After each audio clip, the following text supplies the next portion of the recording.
Hi, this is Blair Marnell, TV channel editor for Crave Online. I'm here at Comic-Con 2016 with the executive producer of Dark Matter, Jay Firestone. Hi, how are you doing? Jay, welcome. Thank you. It's fun being here. Now, Jay, how did you guys knowing last year how you were going to handle that cliffhanger for the new season? You mean for season 1? Yes. Oh yeah, no, we planned that we knew how we were going to shoot it. We knew how we were going to do everything, and we planned that right down to the T. So what's coming up for the crew of the Raza in the next couple episodes? Well, what we're doing is we're making sure that actually throughout the whole second season, you discover more about who they were in their other world, their other memory, before they lost their memory. So we're investigating the backstory of all our characters much more in season 2 than we did in season 1. Well, you did a lot with 4 in season 1, even going back to his home world. Are we going to go there anytime soon? Oh yeah, we have to expand on that. 4's character arc is his got the biggest conflict of all the characters as to wanting to be who he was. So we're going to experiment a lot with that in season 2. And 2's kind of moved to the forefront as almost, I'd say, the lead character of the show. I mean, is that going to continue throughout the rest of the season? Yeah, I mean, it is a team. They're all together, but she is the one that's the commander. She's the one that has the confidence. She has more than everybody else, and she also has something to prove, which we'll also learn more about in season 2. Now, is Nyx going to be sticking around long-term on the show, or how do... Well, we don't know that yet. I mean, what happens is she's a new character. She was brought in so that we could introduce different aspects of the other characters. She's going to have very specific conflicts with some of the characters. She's going to get along better with some than others. And we're going to sort of introduce the idea that our team is a team, and can a new player join them? Okay, now, what's going on for 3 this season?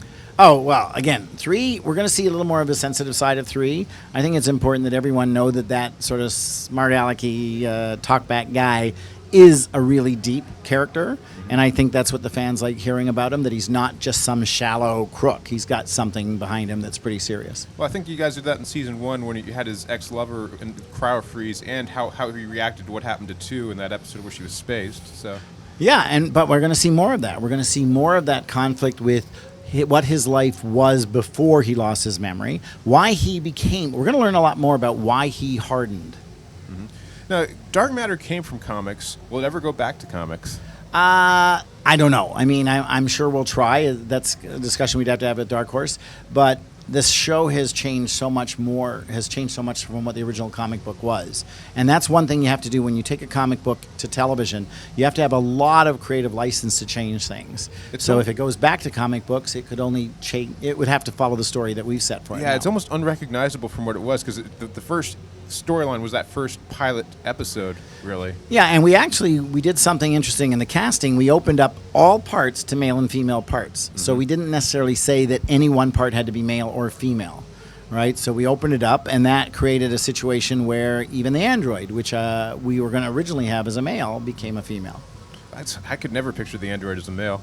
Oh yeah, well, as a male, it wouldn't have been anywhere near what the show is now. I mean, such a different character than we originally planned.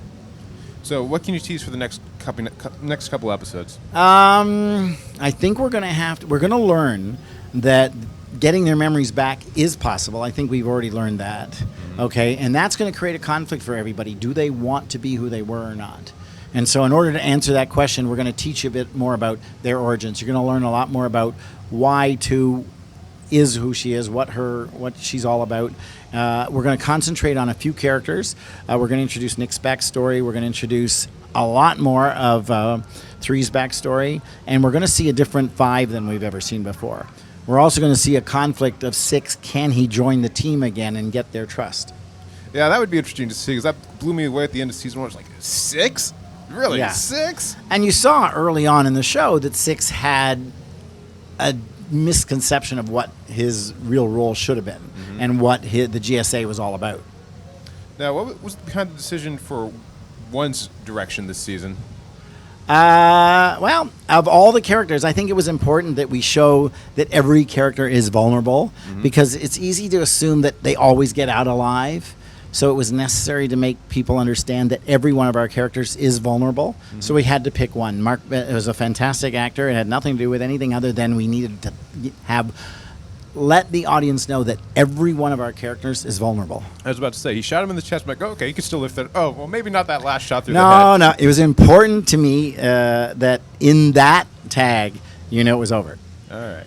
Well, thank you for joining us, and we're looking forward to seeing more. Season 3 possibility? Yeah. No, we're already developing it right now. Awesome. The writers are already underway. Great to hear. Thank you. All right, thanks. All right.